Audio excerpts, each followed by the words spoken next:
tous. Deuxième semaine de vacances, ce coup-ci, je suis chez moi à Gonesse. L'antienne d'ouverture, prends pitié de moi, Seigneur, toi que je supplie tout le jour.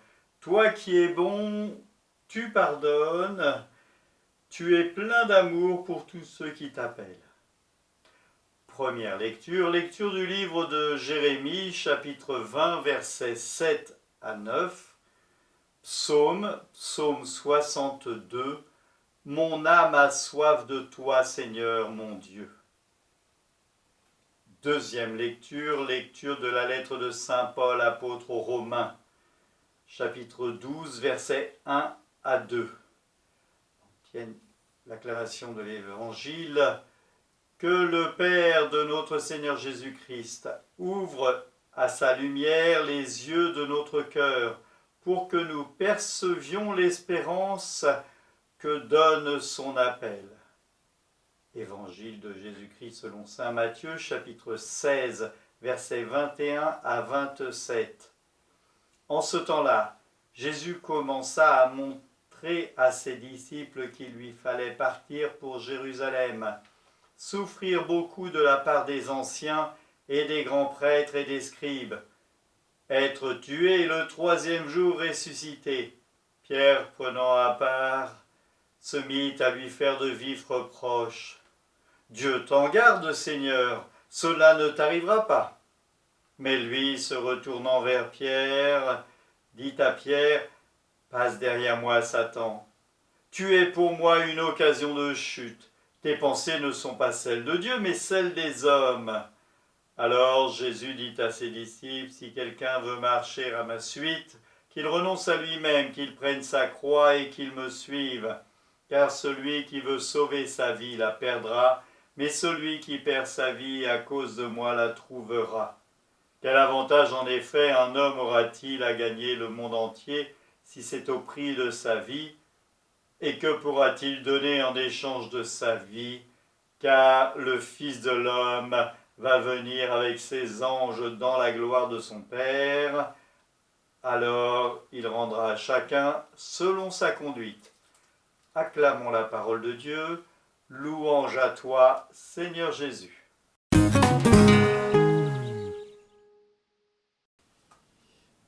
Nous voyons dans ces textes la demande de Dieu d'être fidèle à sa parole.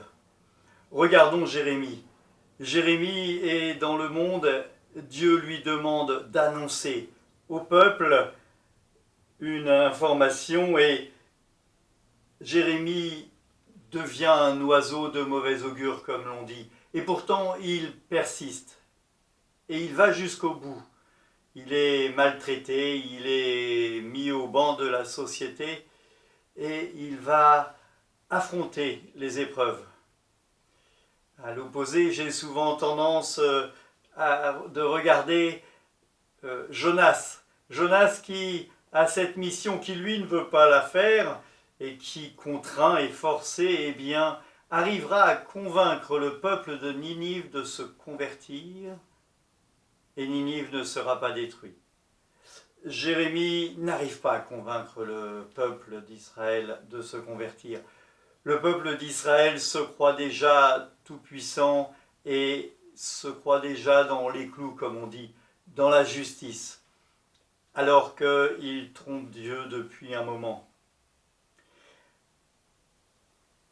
La deuxième lecture, la lettre aux Romains, nous parle aussi un moment compliqué à vivre. Mais si nous voyons le début de cette phrase, « Je vous exhorte, frères, par la tendresse de Dieu. » Voilà. En sacrifice vivant votre corps. Saint Paul nous invite à discerner quelle est la volonté de Dieu et à voir que cette volonté de Dieu, elle est pleine de tendresse. Même si c'est compliqué, il nous faut entendre la volonté de Dieu pour nous et pour ceux qui nous entourent.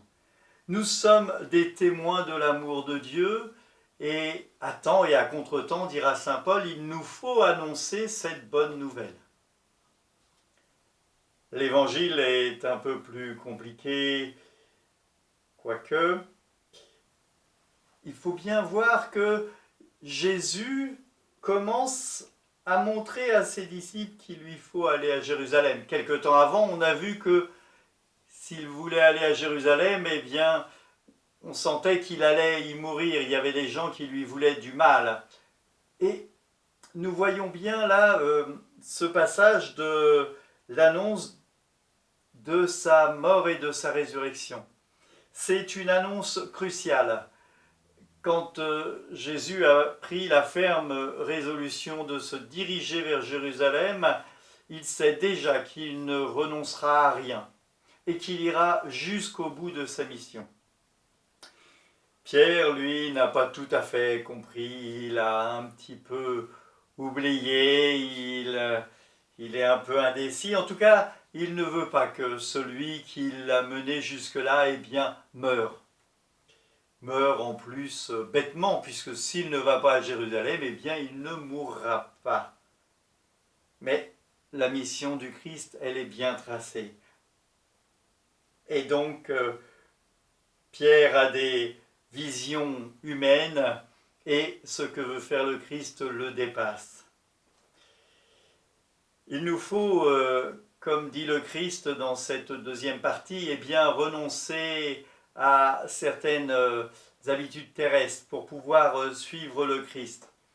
J'entendais il y a quelque temps sur une émission à Radio Notre-Dame, c'était une interview d'un jeune prêtre, et il disait mon frère, lui, il a choisi, il a bien fini, en blaguant, disait-il, il s'est marié, il a eu des enfants, mais moi, je suis devenu prêtre.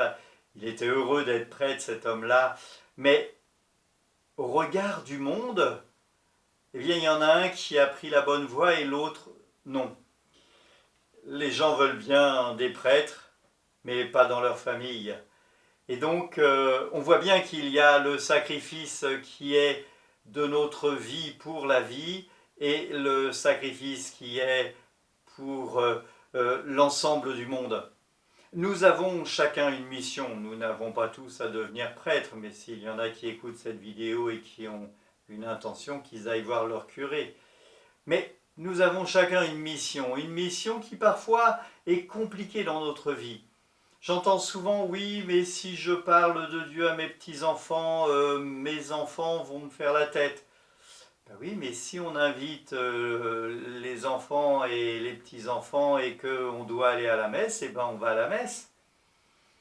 Voilà, et puis ben on invite un quart d'heure après les enfants pour le repas du midi.